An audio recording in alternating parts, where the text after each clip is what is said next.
Vamos a dar lectura de la palabra del Señor. Así que abran sus Biblias. Vamos al libro de Apocalipsis.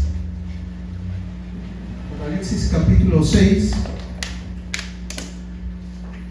Apocalipsis capítulo 6. Vamos a leer el versículo 15 al 17. Apocalipsis 6. 15. Dice la palabra del Señor: y los reyes de la tierra, y los grandes, los ricos, los capitanes, los poderosos, y todo siervo y todo libre, se escondieron en las cuevas y entre las peñas de los montes, y decían a los montes y a las peñas: caed sobre nosotros y escondednos del rostro de aquel que está sentado sobre el trono y de la ira del Cordero, porque el gran día de su ira ha llegado, y ¿quién podrá sostenerse en pie? Una vez más, hermanos. Y los reyes de la tierra, y los grandes, los ricos, los capitanes, los poderosos, y todo siervo y todo libre, se escondieron en las cuevas y entre las peñas de los montes, y decían a los montes y a las peñas: caed sobre nosotros y escondednos del rostro de aquel que está sentado sobre el trono y de la ira del Cordero, porque el gran día de su ira ha llegado, y ¿quién podrá sostenerse en pie?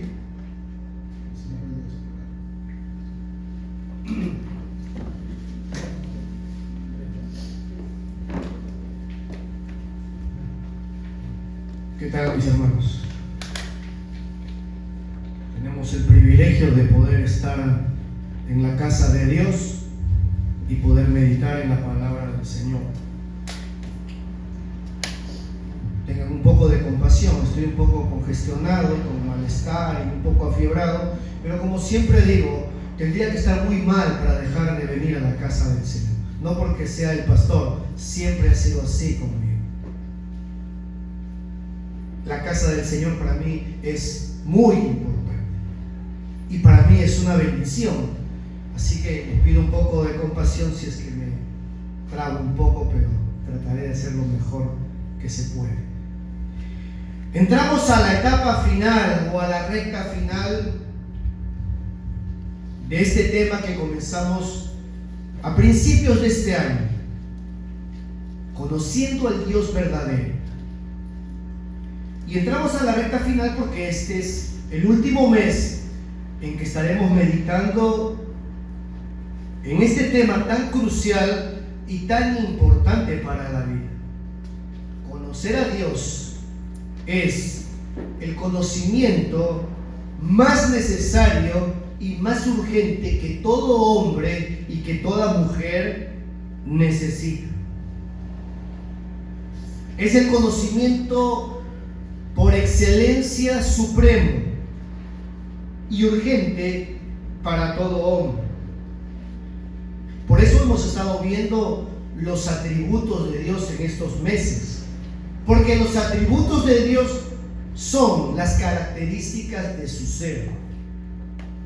Tú quieres conocer a Dios, tienes que conocer los atributos de Dios. No conocer a Dios es la diferencia entre la vida y la muerte.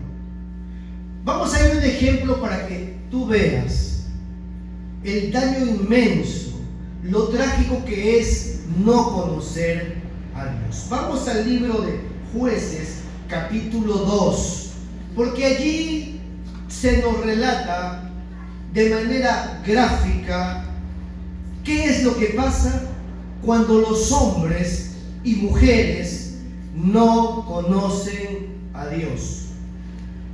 Jueces capítulo 2, versículo 6 en adelante. Habla de un periodo en que Josué ha muerto.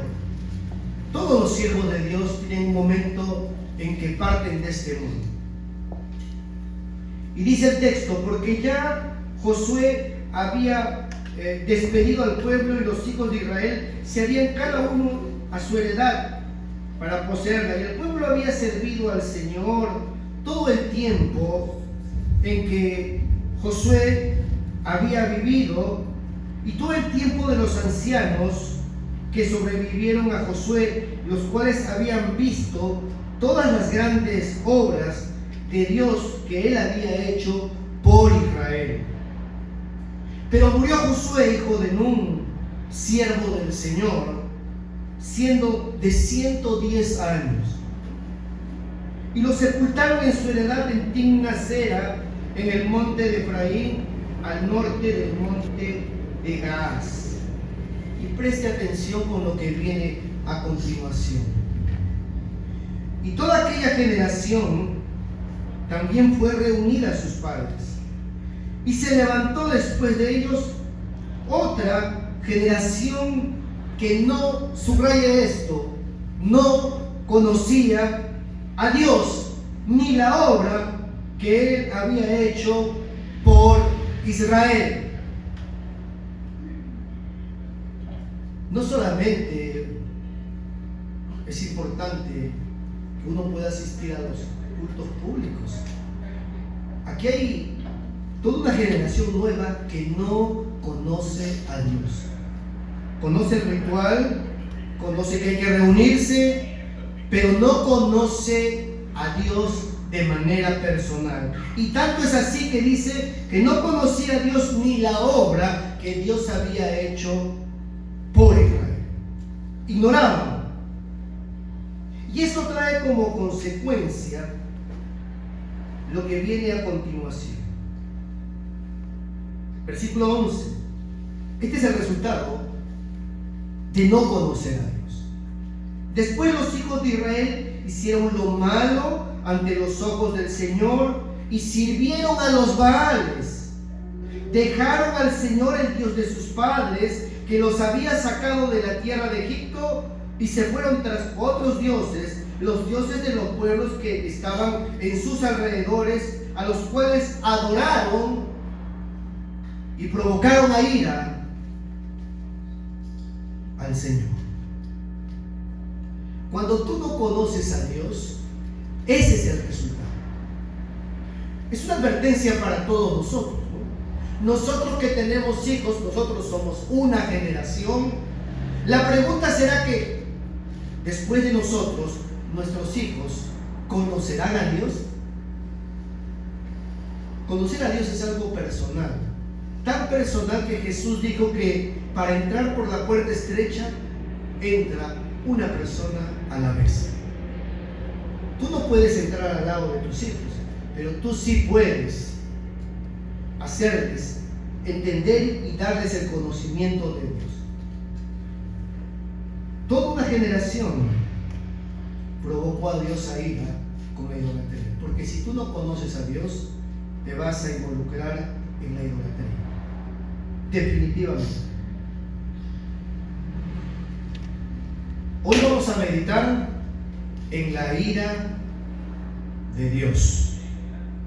La ira de Dios. Dije la semana pasada que si el atributo de la justicia es desconocida por un gran número de profesantes que dicen ser cristianos, el atributo de la ira de Dios no solamente es desconocida, sino que es rechazada por una gran cantidad de gente que viene a las iglesias y dice conocer a Dios, pero creen que la ira de Dios es como una mancha en su cara, que está en completa oposición con lo que la Biblia dice, que Dios es amor y todo bondad. Sin embargo, cuando vamos a las Escrituras, usted va a encontrar, escúcheme bien, más referencias a la ira de Dios que su amor y su bondad. Cuando usted toma las Escrituras, más referencias hay a la ira de Dios que su amor y su bondad. Hay un gran error en un sector de la cristiandad de pensar que el Dios del Antiguo Testamento es un Dios de ira, cruel, implacable, duro, y que el Dios del Antiguo Testamento es un Dios todo amor, bondad, y misericordia. Esa es una herejía. Y es herejía porque la Escritura muestra que Dios es el mismo ayer, hoy y siempre. Si aceptamos ese postulado de que Dios es distinto en el Antiguo Testamento y que Él obra totalmente distinto ahora, entonces estamos diciendo que Dios es mutable. Y si Dios es mutable, Él cambia, es inestable, y hay de nosotros si Dios cambia. Pero Él no cambia, Él permanece firme. Nada de lo que es Él en el Antiguo Testamento ha dejado de ser lo que es en el Nuevo Testamento. Dios sigue siendo el mismo. Pero muchos se horrorizan cuando llegan a este punto de la ira de Dios. La ira de Dios es otro atributo de Dios que no puede ser separado de su santidad, no puede ser separado de su justicia, no puede ser separado de su amor. Si Dios es amor, Él tiene que aborrecer el pecado. Voy a leer una definición de Arthur Pink, este hombre de Dios que, a pesar de que ya no está entre nosotros hace muchos años, pero sin embargo, la teología que él escribió es tan vigente en el día de hoy. Voy a leer la definición que él tiene acerca de la ira de Dios. Y después vamos a ver lo que la palabra de Dios dice para refrendar todo esto, porque si no lo refrendamos, no lo sustentamos con la palabra de Dios, serían solamente meras palabras de hombre. Dice Arthur Pink acerca de la ira de Dios. La ira de Dios es una perfección divina, tal como lo es su justicia, su amor o su fidelidad. Y es así porque no hay ninguna imperfección ni mancha en su carácter. Sin embargo, habría una mancha en su naturaleza si estuviera ausente la ira. ¿Cómo podría Él, que es la suma de toda la excelencia moral, mirar con igual satisfacción la virtud con el vicio? ¿Cómo podría Dios, que es infinitamente santo, ignorar el pecado de los hombres y negarse a castigar la impiedad? ¿Cómo podría Él, que se deleita solamente en lo que es puro, no detestar lo que es impuro y vil? La naturaleza misma de Dios hace que el infierno sea una necesidad, así como el cielo. La ira de Dios es el desagrado contra toda manifestación del mal. La ira de Dios es la santidad de Dios puesta en acción. La ira de Dios es su justicia de manera práctica. Bien dijo también John Murray, la ira de Dios es su repulsión contra todo aquello que es contrario a su santidad. Sí, la ira de Dios es también un atributo de Dios. Dios es santo, Dios es justo y Él también es un Dios de ira. Y eso es lo que enseñan las Escrituras. No hay ninguna mancha. Nos encanta pensar que Dios es todo bondad y todo amor y que Él pasará por alto todos los pecados. Es lo que enseña la Iglesia Católica. Al final todos se salvan porque Dios es bueno. ¿Cómo podría, dicen ellos, Dios siendo tan bondadoso y un Padre, mandar a la gente al infierno? Pero entonces, ¿para qué Dios creó el infierno? Si no va a ir nadie ahí. Justamente la ira de Dios y el infierno es justamente lo que afirma esta verdad. Vamos a ir a varios pasajes para analizar y meditar cómo la Escritura muestra la ira de Dios. Repito, hay más referencias en la Escritura acerca de la ira de Dios que lo que muestra acerca de su amor, su bondad y su misericordia. No se puede separar los atributos de Dios, ni se puede sobredimensionar uno en desmedro de otros. El Dios de las Escrituras es uno, Él no está dividido en partes, pero Él tiene ciertas características que si las conocemos nos va a hacer mucho bien. Vamos al profeta Nahum, allí en el Antiguo Testamento.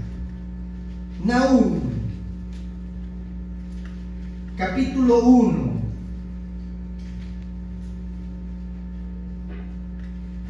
Versículo 2. Miren lo que dice allí la Escritura. Nahum está después de Miqueas, por cierto.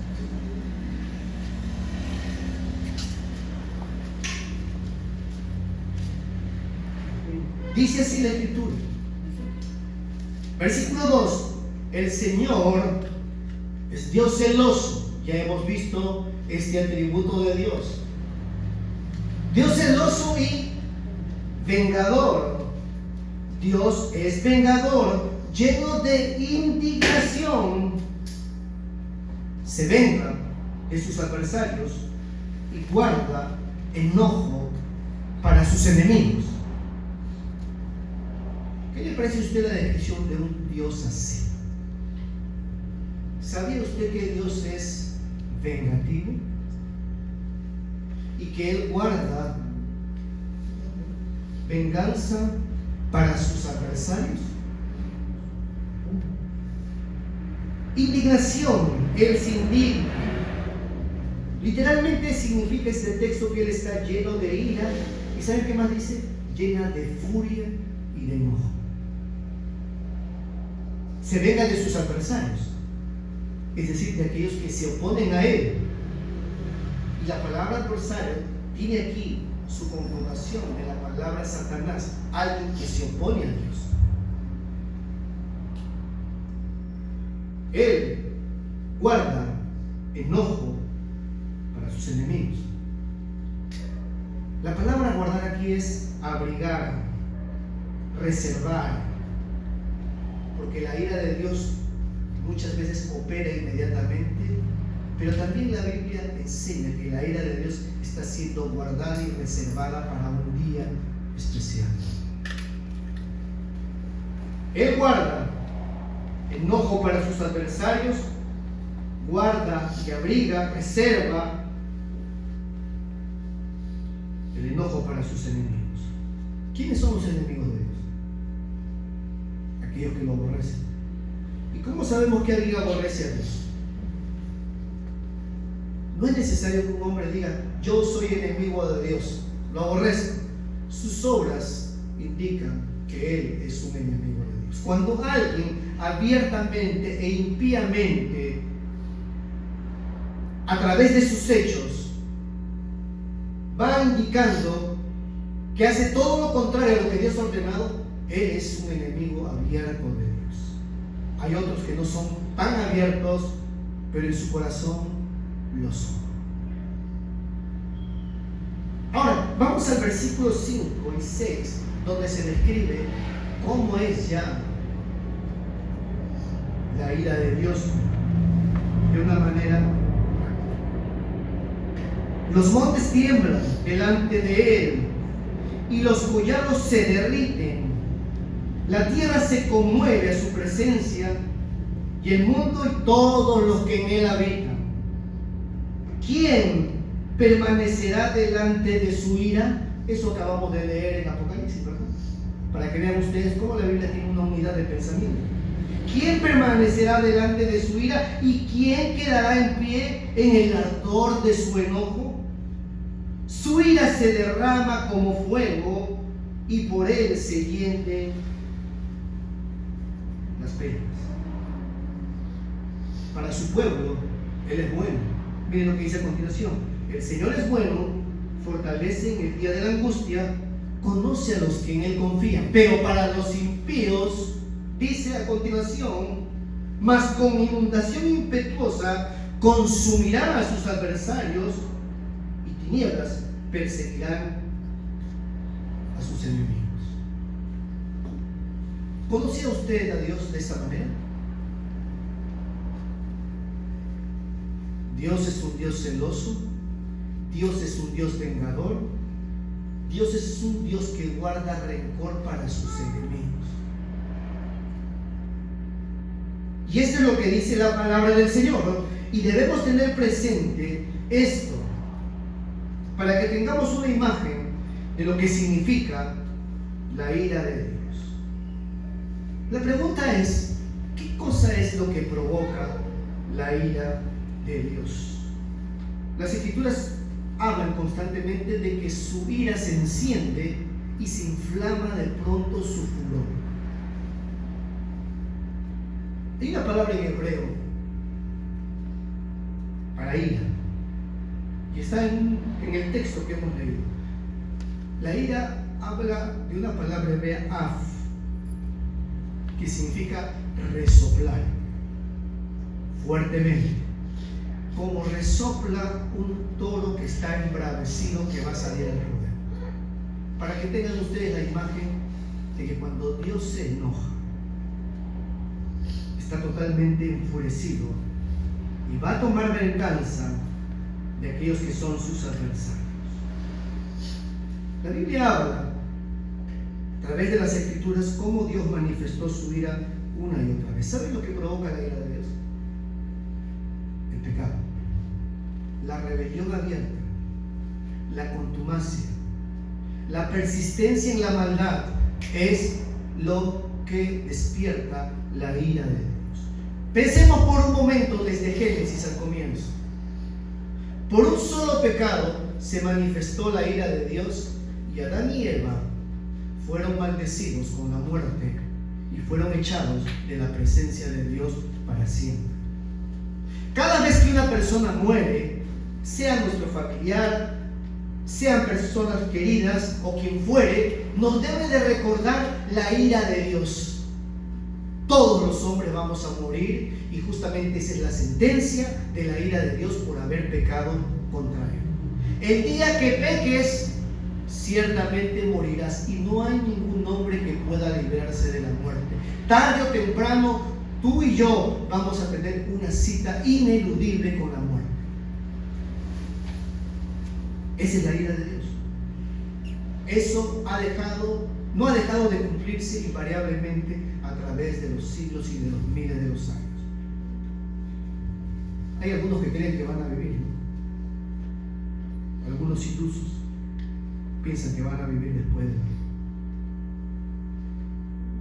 El diluvio fue una manifestación de la ira universal de Dios. Y vamos a ver algunas condiciones para que vean ustedes cómo se desata la ira de Dios. Vamos a Génesis capítulo 6.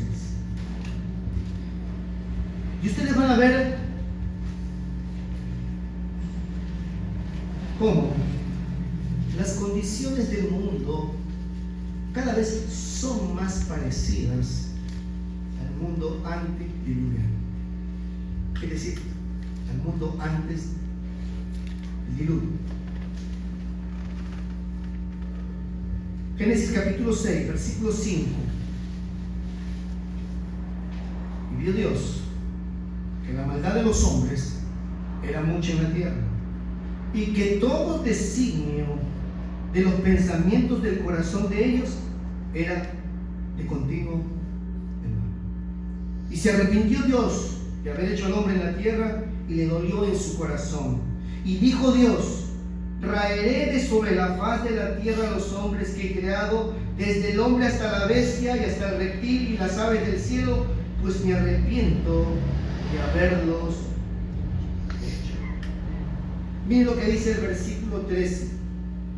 Dijo pues Dios a Noé: he decidido el fin de todo ser, porque la tierra está llena de violencia a causa de ellos. He aquí, yo los destruiré con la tierra. Capítulo 7, versículo 21. Dios cumplió su amenaza y murió toda carne que se mueve sobre la tierra, así de aves como de ganado y de bestias, todo reptil que se arrastra sobre la tierra, y todo hombre. El diluvio es una muestra de la ira de Dios en el mundo antiguo. Y tan evidente es que las marcas del diluvio usted las encuentra alrededor del globo terráqueo. Hace años estuve en Ica, en el desierto. Es interesante, usted está en el desierto y encuentra fósiles de vida marina que había. Y el guía me decía, no entendemos, pero señor, aquí ha habido agua antes. Y desde el mar hasta donde está en el desierto hay una distancia muy grande, pero aquí ha habido agua. Y claro, ha habido agua. Hace un tiempo atrás se encontró en los Andes, en la parte más alta, también fósiles marinos. ¿Cómo podría llegar un molusco a la parte más alta? Solamente eso puede indicar que hubo vida marina en ese lugar y que antes esos montes estuvieron cubiertos por el agua. Toda la tierra, por donde usted vaya, hay huellas del diluvio.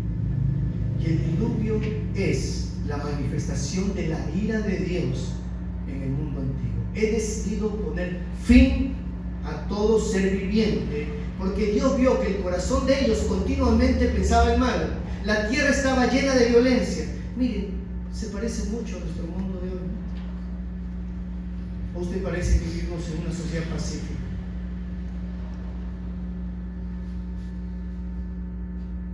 Sodoma y Gomorra fueron ciudades a las que Dios calcinó.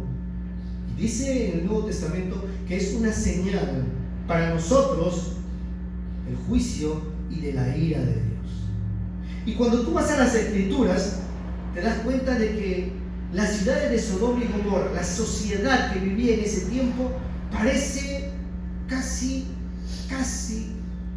a la sociedad en la que vivimos nosotros el día.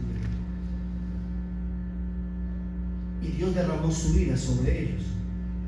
Miren lo que dice Génesis, aquí estamos en Génesis, capítulo 13. Vamos a ver algunas características de la sociedad.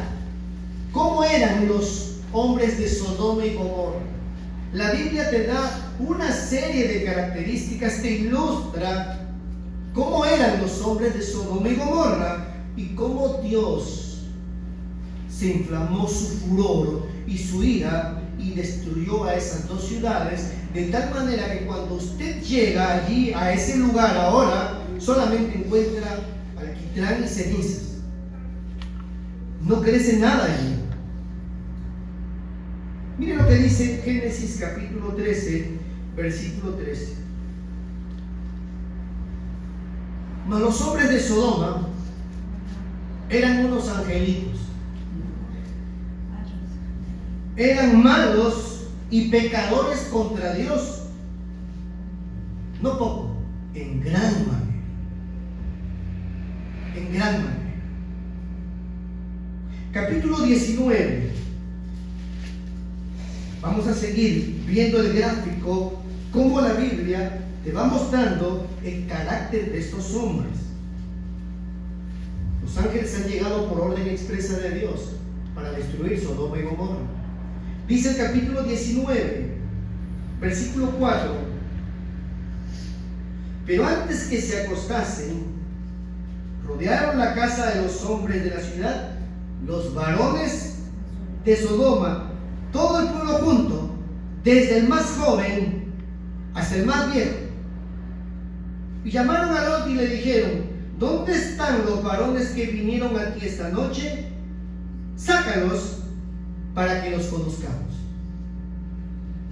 Y ya les dije hace un tiempo atrás que este verbo conocer, o esta palabra conocer allí, es un eufemismo hebreo. Porque si tú lo lees de manera superficial, ¿qué de malo tendría que tú saques a una persona para conocerlo? Bueno, no sabemos quiénes son forasteros, son visitantes, queremos conocerlos. Pero la palabra conocer aquí es sinónimo de tener relaciones sexuales. ¿Se acuerdan en el Nuevo Testamento que dice que José no conoció a su mujer hasta después de haber dado a luz a Jesús, a su primer hijo? De tal manera que la palabra conocer aquí solamente es un eufemismo. Y estos hombres, desde el mayor hasta el más joven, fueron a la casa de Lot y hemos visto dos hombres jóvenes que han venido aquí. Sácalos. Queremos tener relaciones sexuales con ellos. Ese era el carácter de estas personas. Todos estaban corrompidos, hasta los más jóvenes. Claro, los jóvenes aprenden de los más viejos. Los hijos imitan a los padres. Los hijos son la suma de lo que los padres son. Muchos padres dicen, no hagas lo que yo hago, sino haz lo que yo digo. No, ellos aprenden de lo que te ven a ti. Miren lo que dice ahora el versículo 9. Y ellos respondieron a Lot, quítate ya. Y añadieron, vino este extraño para habitar entre nosotros y habrá de erigirse en juez. Miren lo que dice. Ahora te haremos más mal que a ellos. Y hacían gran violencia al varón Lot y se acercaron para romper la puerta. Estos hombres eran dominados por sus pasiones y eran violentos. No respetaron nada, a la buena o a la mala. Hacían violencia a este hombre. Entonces los varones alargaron la mano y metieron a Lot en casa con ellos y cerraron la puerta, y a los hombres que estaban a la puerta de la casa hirieron con ceguera desde el menor hasta el mayor, de manera que se fatigaban buscando la puerta. Si yo me quedo ciego en un momento, voy a estar muy preocupado porque no puedo ver. Pero ellos, aún en su ceguera, decían, no podemos dejar de pecar, y buscaban la puerta para poder alcanzar a estos hombres. Así de corruptos estaban estos hombres. La ira de Dios se levanta contra el pecado severamente. Y usted ve allí en el versículo 12 lo que sucede. Y dijeron los varones a Lot, ¿tienes alguien aquí más? ¿Alguien más acá?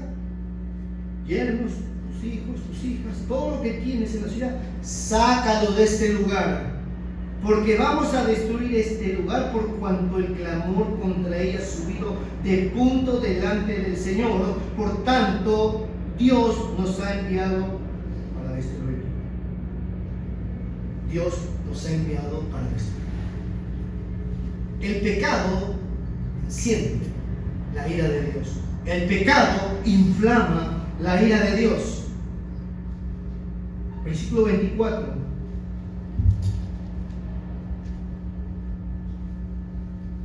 Entonces, Dios hizo llover sobre Sodoma y sobre Gomorra azufre y fuego de parte del Señor desde los cielos. No es como dice National Geographic, que se levantaron por ahí unos pozos y explotaron y que de pronto cayó algo por casualidad. La Biblia atribuye directamente a Dios la destrucción de toda esa sociedad. Ay, pero había bebés allí también. Dios dijo, voy a destruir todo. Todos están corrompidos. Versículo 27. Subió Abraham por la mañana al lugar donde había estado delante de Dios y miró hacia Sodoma y Gomorra y hacia toda la tierra de aquella llanura, y miró, y aquí que el humo subía de la tierra como el humo de un horno. Esa es la ira de Dios. Esa es la ira de Dios para gente que vive abiertamente, contumazmente, rebelándose con soberbia delante del Señor. Pero la Escritura muestra aún más detalles de esta sociedad. Si tú vas al libro de Isaías, por ejemplo, mira lo que te muestra, grafica más lo que era la sociedad de ese momento. Mira lo que dice Isaías capítulo 3, versículos 8 y 9. Hablando de su pueblo en primer lugar. Habla, pues arruinada está Jerusalén y Judá ha caído, porque la lengua de ellos y sus obras han sido contra el Señor, para evitar los ojos de su majestad. La apariencia de sus rostros testifica contra ellos, porque como Sodoma publican su pecado y no lo disimulan. Ay del alma de ellos, porque aumentaron mal para sí. ¿Cómo eran los de Sodoma? Publicaban su pecado abiertamente. Sí, pues hoy así. ¿Y qué va a pasar? Vamos a hablar del día del orgullo gay. ¿Qué les parece? ¿Es lo mismo que pasaba en ese tiempo? Lo mismo pasaba. Eso desata la ira de Dios. Cuando vamos a Ezequiel, hay otro dato que nos muestra cuál era el carácter de la sociedad de Sodoma, que inflamó la ira de Dios. Ezequiel capítulo 16.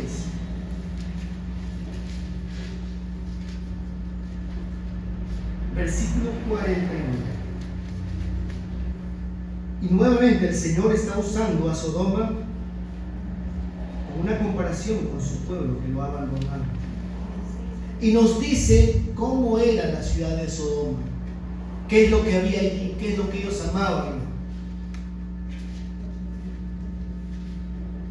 Y aquí, esta fue la maldad de Sodoma, tu hermana. Soberbia, abundancia de pan y abundancia de ociosidad tuvieron ellos y sus hijos. Qué tremendo. Es casi un cuadro completo de la sociedad nuestra. Abundancia de pan y abundancia de ociosidad. Alguien ha dicho con certeza que la ociosidad es la madre de todos los vicios. La cultura nuestra es la cultura del ocio. Se invierten miles de millones para poder entretenerse, el entertainment.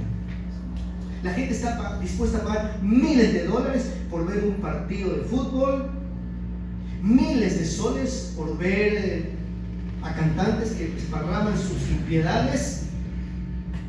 Abundancia de pan y abundancia de ociosidad. Eso desató la ira de Dios. ¿Conocía usted a Dios así? Dios derrama su ira. Y los ejemplos que tenemos en el Antiguo Testamento es un ejemplo para nosotros, para que tengamos temor de Dios. Dios derramó su ira sobre el mundo antiguo, pero Dios también derramó su ira sobre su propio pueblo. ¿Sabía eso usted? Miren lo que dice el profeta Jeremías allí en el libro de Lamentaciones. Vamos al libro de Lamentaciones. Isaías, Jeremías, Lamentaciones. El libro de Lamentaciones es el libro que escribió el profeta Jeremías de manera poética para mostrar la tristeza y el dolor, la angustia que él vivió al ver la ira de Dios derramada sobre su propio pueblo. Capítulo 2 de Lamentaciones, versículo 1 al 3. Mire lo que dice. ¿Cómo oscureció el Señor en su furor a la hija de Sión? Furor aquí es resoplar fuertemente, como un toro que está por salir al ruedo, está enfurecido, embravecido. Así está el Señor aquí. ¿Cómo oscureció el Señor en su furor a la hija de Sión? La hija de Sión es el pueblo de Israel. Derribó del cielo a la tierra la hermosura de Israel, y no se acordó del estrado de sus pies en el día de su furor. Destruyó el Señor y no perdonó. Destruyó en su furor todas las tiendas de Jacob. Echó por tierra las fortalezas de la hija de Judá. Humilló al reino y a sus príncipes.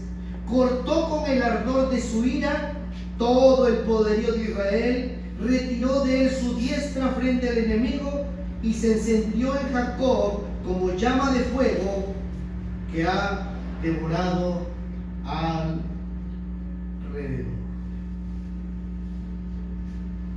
Yo escucho muchas veces, he escuchado, eso no le pasará a la iglesia. No. La iglesia es la niña de sus ojos.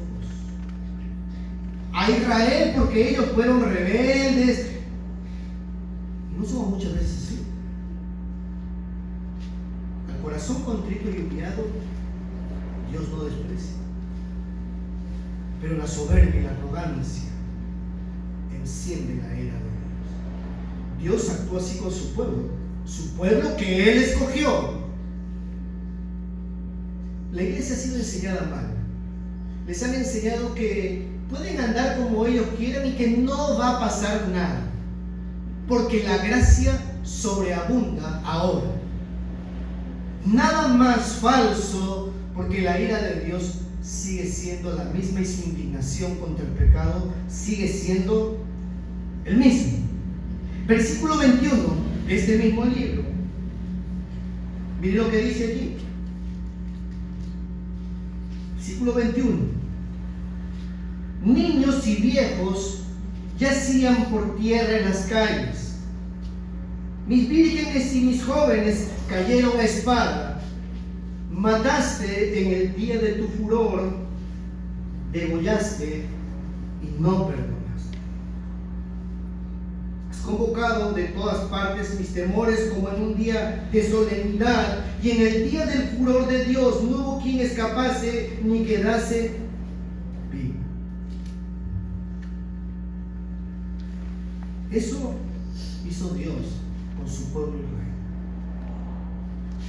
Dios dice que envió a Nabucodonosor, y Nabucodonosor no perdonó nada.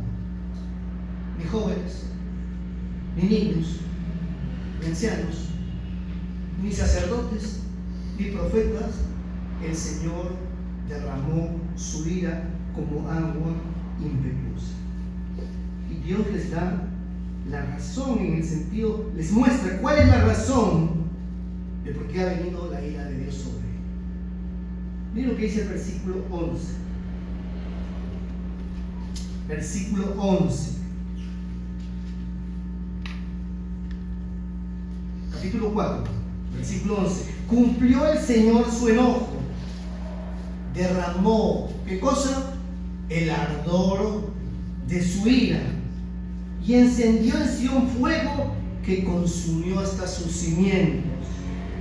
Nunca los reyes de la tierra ni todos los que habitan en el mundo creyeron que el enemigo y el adversario entraría por las puertas de Jerusalén. ¿Por qué ha sido esto? Es por causa de los pecados de sus profetas y las maldades de sus sacerdotes, quienes derramaron en medio de ella la sangre de los justos. Versículo 16. La ira del Señor los apartó, no los mirarás. Terrible es enseñar a la iglesia que no va a pasar nada, que usted puede vivir como sea, porque la gracia de Dios va sobreabundar. He escuchado eso bastantes veces. El pecado nuestro siempre inflama el furor de Dios cuando no hay arrepentimiento. Y eso pasó como un ejemplo para nosotros para poder temer a Dios. ¿Sabe cuál es la diferencia entre la ira de Dios que despliega contra el mundo y la ira de Dios que Dios derrama sobre su pueblo? Hay una gran diferencia. La diferencia de la ira de Dios en el mundo es para destruir totalmente. Sodoma y Gomorra no existen más. La ira de Dios sobre su pueblo es para purificar y para limpiar. Dice el profeta Isaías en el capítulo 1, versículo 13: si el Señor no nos hubiera dejado un remanente pequeño, hubiéramos sido como Sodoma y como Gomorra, es decir, hubiéramos dejado de existir. Pero Dios no derrama su furor y su enojo sobre su pueblo para destruir, sino para santificar, para purificar y para limpiar.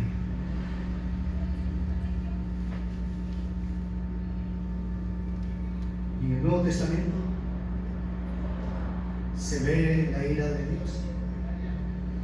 Claro que sí, claro que sí.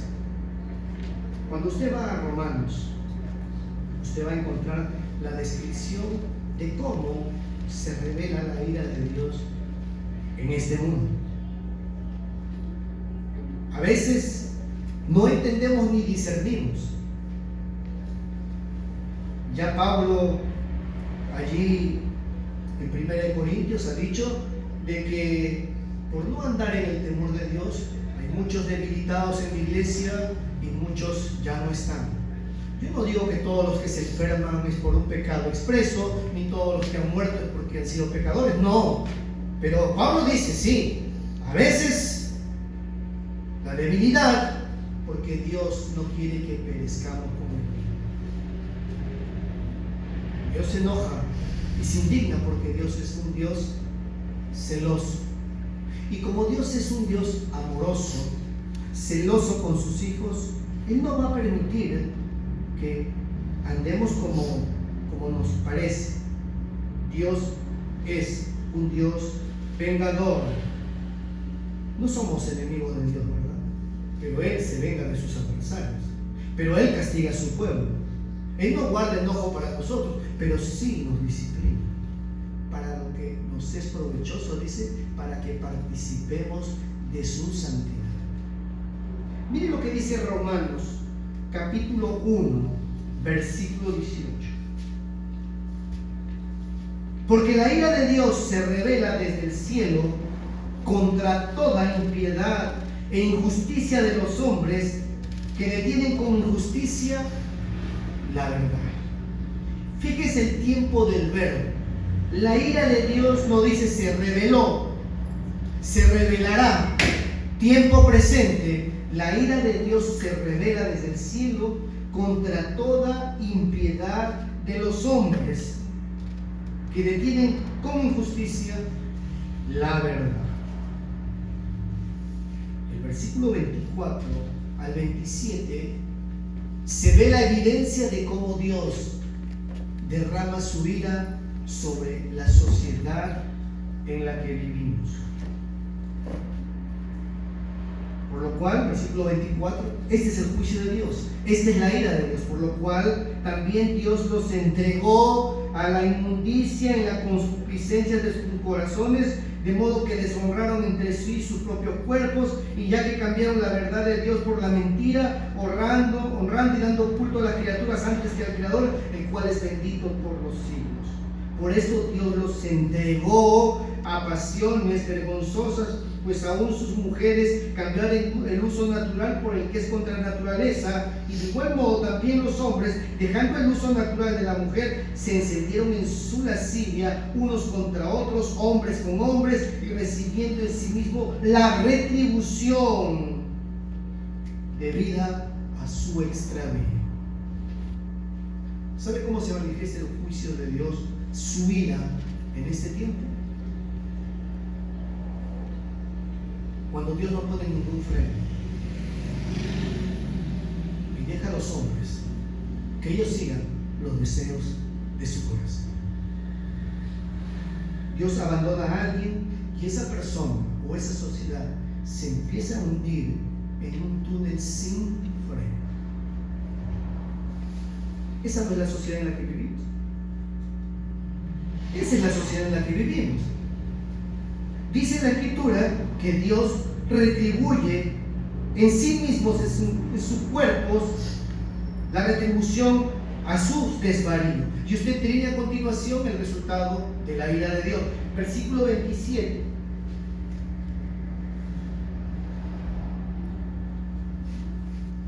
Los hombres, dejando el uso natural de la mujer, se encendieron en lascivia. Versículo 28. Como ellos no aprobaron tener en cuenta a Dios, Dios los entregó. Ese es el juicio, la ira de Dios.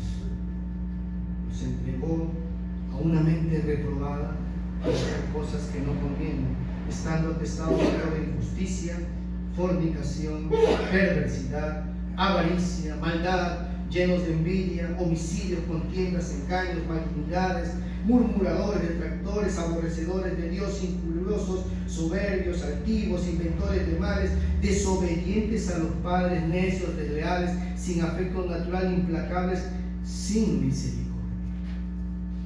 Esa es la sociedad que tenemos. Sí, la ira de Dios se revela.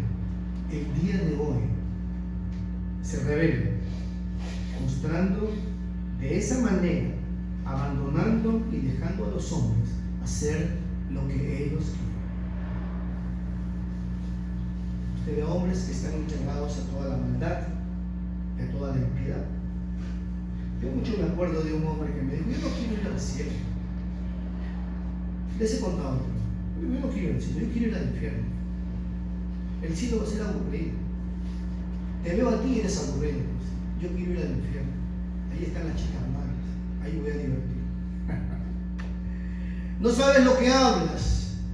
Te estás condenando a ti mismo. El infierno es un lugar de tormento. La ira de Dios se revela desde el cielo contra toda impiedad de los hombres. Allí en Filipenses capítulo 2, versículo 15, no lo busquen, dice Pablo que nosotros los creyentes vivimos en medio de una generación maligna y perversa. Siempre pensaba antes que eso era una exageración o que era una hipérbole y que no era tan maligna ni perversa. Pero cuando uno va entendiendo la escritura, te das cuenta que sí, vivimos en medio de una generación maligna y perversa. Efesios capítulo 2, versículo 3, habla de esa generación que son hijos de ira. Pablo, hablando de nosotros, dice: nosotros también en otro tiempo, siguiendo al príncipe de la potestad del aire, siguiendo la corriente de este mundo, éramos por naturaleza hijos de ira, lo mismo que los demás. Una generación maligna y perversa, una generación denominada hijos de ira. Y en Colosenses capítulo 3, versículos 5 y 6, miren lo que dice aquí.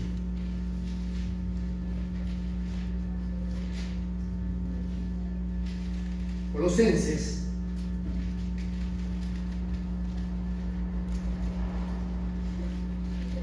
versículos 5 y 6. Pablo dice a la iglesia de Colosas: haced morir pues lo terrenal en vosotros. Y va a decir qué cosa es lo terrenal: fornicación, impureza, pasiones desordenadas, malos deseos y avaricia, que es idolatría. Cosas por las cuales, ¿qué dice? La ira de Dios viene sobre los hijos de desobediencia. ¿Sabe usted que Jesús fue el que más habló acerca del infierno? El infierno es la manifestación de la ira de Dios. Es la evidencia de que Él rechaza el pecado y de que Él va a quitar el pecado y lo va a castigar.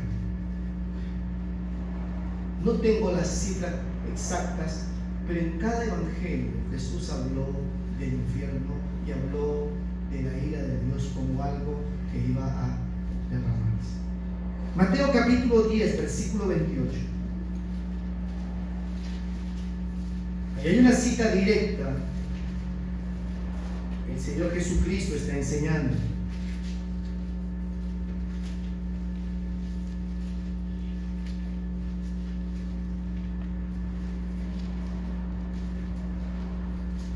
Y dice: no temáis a los que matan el cuerpo, mas el alma no pueden. Temed más bien aquel que puede destruir el alma y el cuerpo en el infierno. Ese es el verdadero temor. Jesús está diciendo: el verdadero temor es que tú vayas a ese lugar de tormento donde el gusano no muere y la llama nunca se apaga. Se engañan algunos ilusos pensando que el infierno no es algo real y que será un sitio donde ellos pueden descansar y disfrutar. No, la Biblia dice que ese lugar es un lugar de lamento donde los dientes crujen, es un lugar donde no hay descanso, es un lugar donde la gente recuerda la oportunidad perdida en esta vida, donde el recuerdo es vívido y de donde no se puede salir. Y Jesús dijo, teman el llegar allí, porque Dios ha jurado por sí mismo que Él se va a vengar de sus adversarios. Y Él va a dar el pago a cada uno conforme sea su obra. Él es justo, su justicia se va a manifestar aplicando su ira sobre los pecadores. Allí en Marcos capítulo 9 encontramos otra referencia. Jesús está hablando, está enseñando.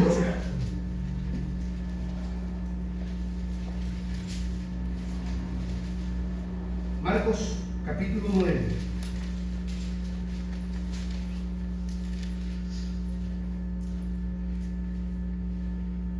Versículo 43.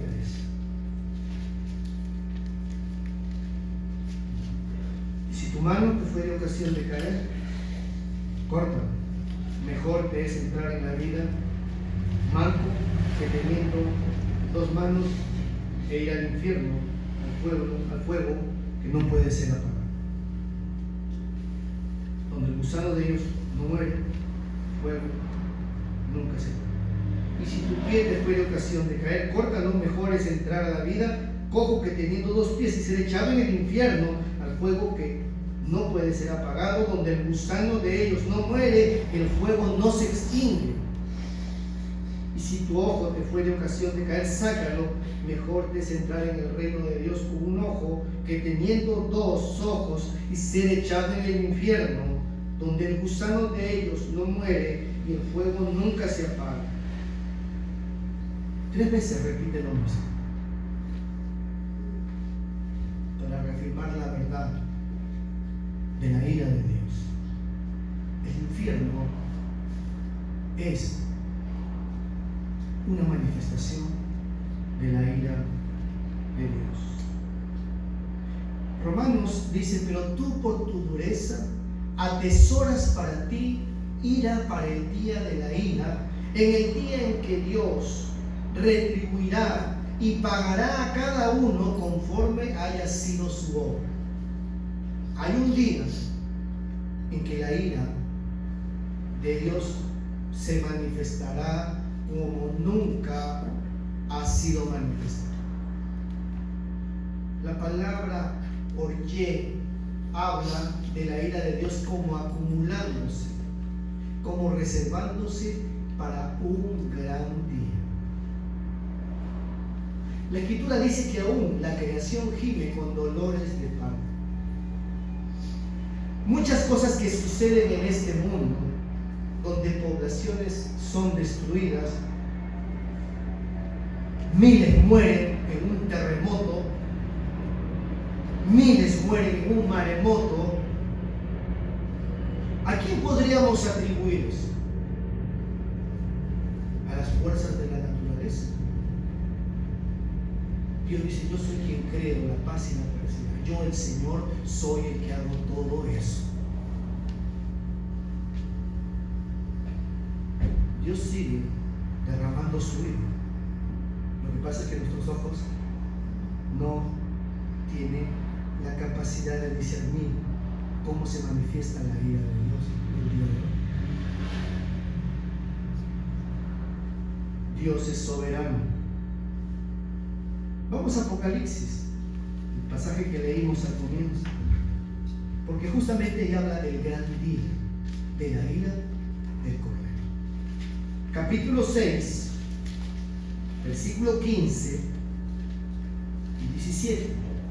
El texto dice que los reyes de la tierra, los grandes, los ricos, los capitanes, los poderosos, todo siervo y todo libre. Aquí están englobados todas las clases sociales de todos los oficios. Acá hay militares, acá hay ricos, acá hay esclavos, pobres, aquí están de todos. Todos, dice, al unísono, se escondieron en las cuevas y entre las peñas de los montes. Esto sucederá algún día. Esto todavía no ha sucedido. Y decían a los montes y a las peñas: caed sobre nosotros y escondednos del rostro de aquel que está sentado sobre el trono. ¿Y de quién? De la ira del Cordero. ¿Saben quién es el Cordero? Jesucristo. Porque el gran día de su ira ha llegado, y ¿quién podrá sostenerse en pie? ¿Quién podrá sostenerse en pie? Ese gran día de su ira todavía no ha llegado. Esto todavía tendrá su cumplimiento en un futuro cercano. Pero así como va este mundo, se acelera cada día el día de la ira del Señor. Él dijo que el día y la hora nadie sabe, pero cuando viéramos algunas señales, algunas condiciones, tendremos que discernir que el tiempo está cerca. El tiempo está cerca. Y te voy a mostrar en las Escrituras cómo, solamente un pincelazo de lo que será la ira de Dios en un futuro cercano. Vamos a Apocalipsis, capítulo 9. Avanzamos unas páginas. Solamente una breve descripción, porque esta es una parte de todo lo que va a venir después. No podríamos describir todo, pero la ira de Dios es real. El séptimo ángel tocó la trompeta y vio una estrella que cayó del cielo a la tierra, y se le dio la llave del pozo del abismo.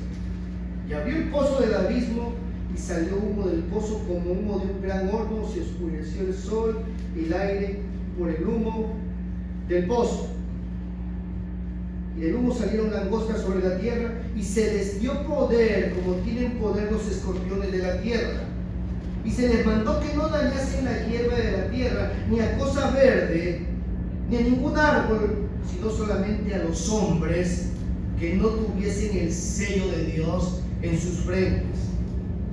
Y les fue dado que no los matasen, sino que los atormentasen 5 meses, y su tormento era como tormento de escorpión cuando hiere al hombre.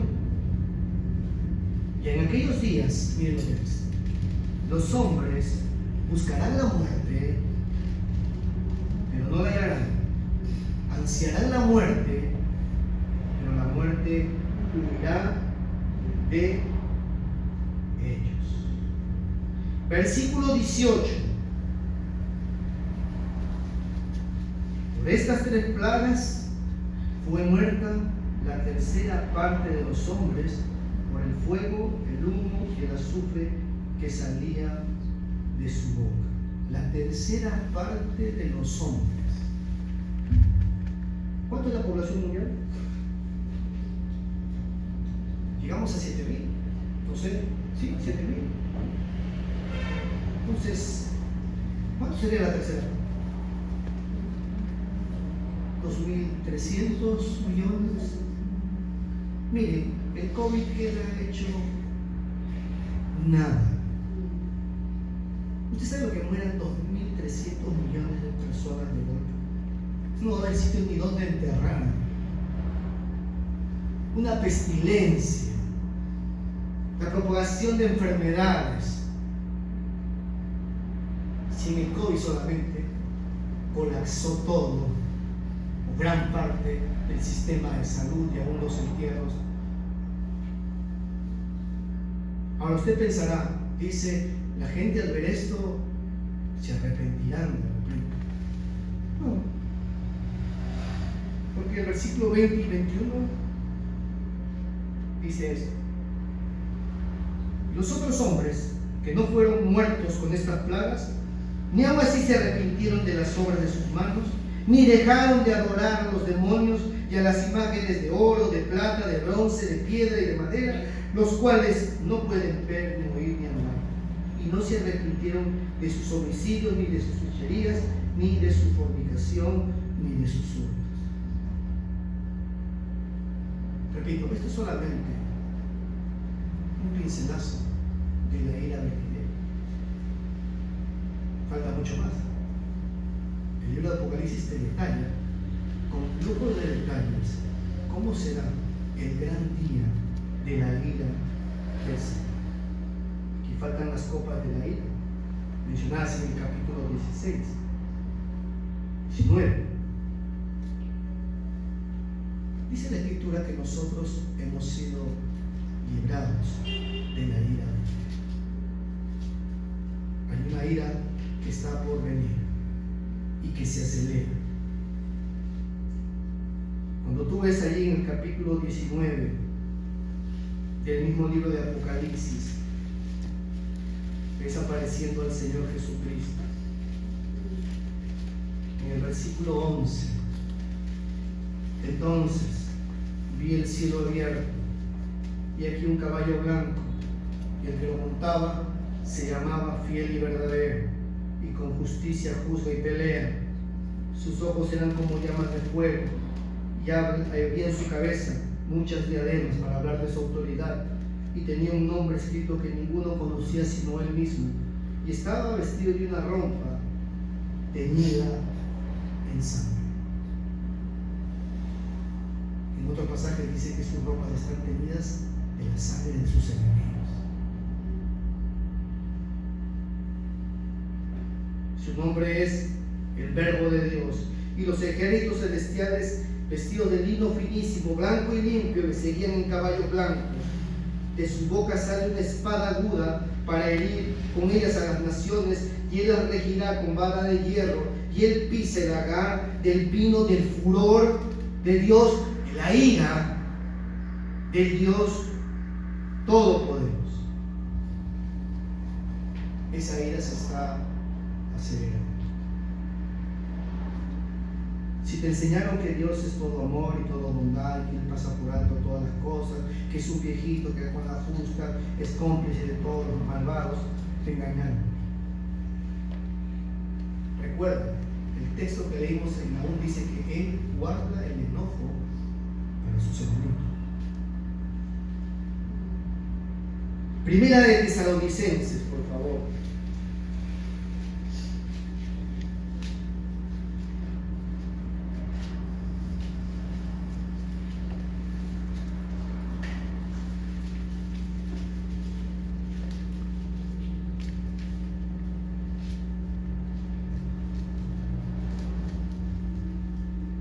Dice la Escritura allí, en Primera de Tesalonicenses.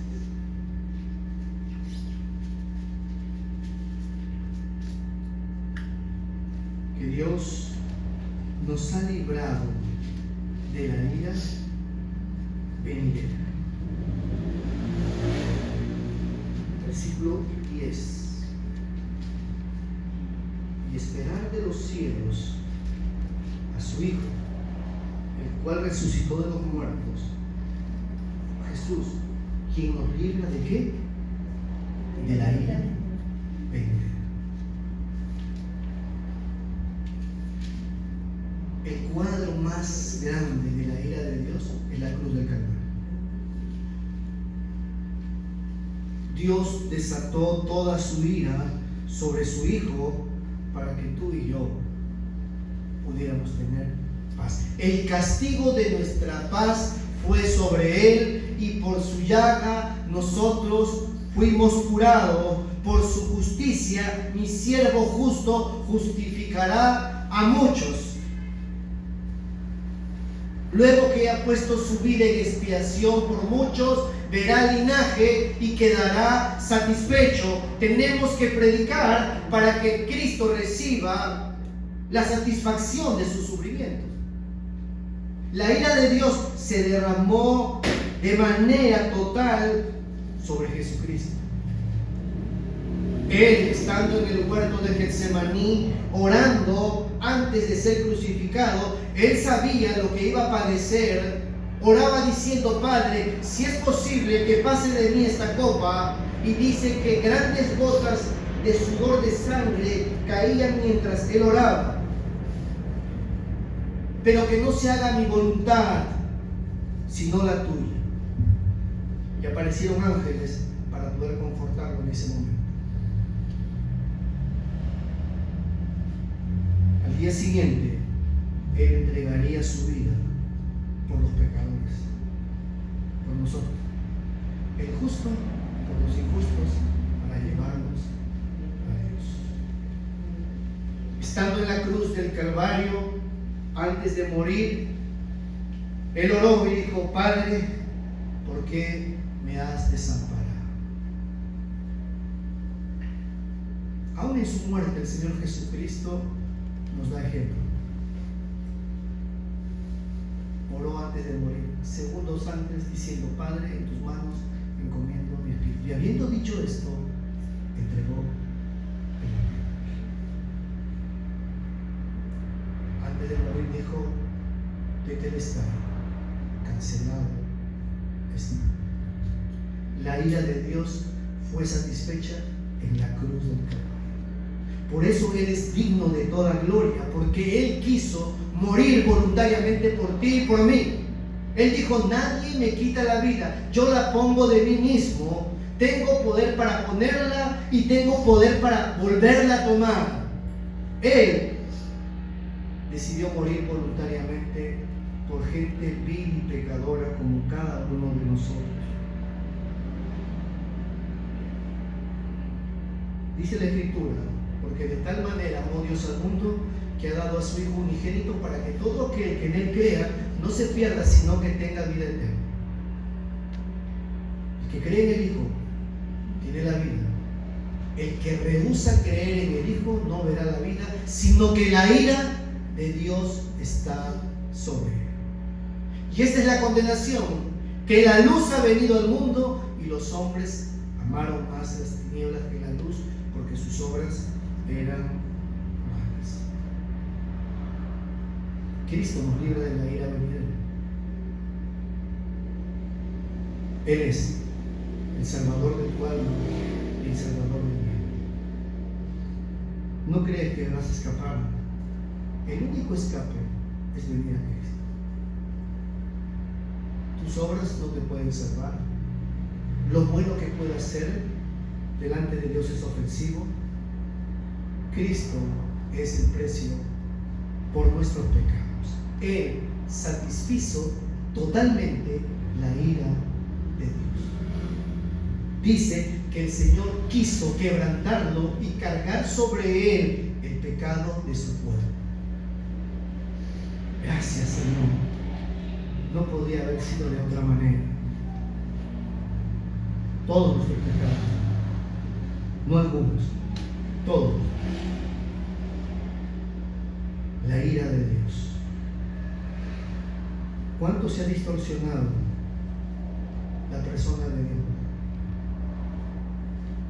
Pensamos que Dios pasará por alto todo porque Él es santo. No, no te engañes. Dios es un Dios celoso y vengador. ¿Saben qué dice la Escritura? Es justo y necesario que el juicio comience por la casa de Dios. Y si comienza por la casa de Dios, ¿dónde caerá el impío y el pecado? ¿Se dan cuenta? Es justo y necesario. Y necesitamos correr a Cristo. Él es la propiciación por nuestros pecados. El que cree en el Hijo tiene vida eterna. El que rehúsa creer no verá la vida, sino que la vida de Dios no estará, ya está sobre él. Pero gracias a Dios por Jesucristo, que nos libra de la ira venidera. Y pase lo que pase, estamos seguros con el Señor. Bendito sea su nombre. Ese es el Dios que enseña las Escrituras. Un Dios justo, un Dios amoroso, un Dios de ira, un Dios celoso y vengador. No en vano dice que debemos de tener temor con reverencia, porque nuestro Dios es fuego consumidor. No creas tú que escaparás si vives abiertamente. Si tú dices que eres creyente y vives espaldas a Dios, hemos leído Lamentación. No te engañes. Si alguien te enseñó lo contrario, te engañó. Dios es el mismo ayer, hoy y por siempre. Oremos. Señor, gracias por Jesucristo, quien nos libra de la ira venidera. Él pagó el castigo de nuestra paz. Señor, ayúdanos a temerte. Todo lo que ha quedado registrado en la Escritura es para que aprendamos a temerte y a reverenciarte. Ayúdanos a andar en santidad. Es difícil, Señor, pero así tú lo ordenas. Te adoramos porque eres bueno. Te adoramos porque eres justo. Te adoramos porque tú eres un Dios de indignación y de ira, que vindica su santidad, castigando con furor a los pecadores y a tus adversarios. Gloria sea tu nombre, porque no podría haber un Dios más perfecto que tú. Tú eres el Señor. Te adoramos, bendecimos tu glorioso nombre por Cristo Jesús, que llevó la ira tuya sobre sí mismo. Bendito seas. Afirma nuestro corazón en temerte y amarte también. Amén. Amén. Nos ponemos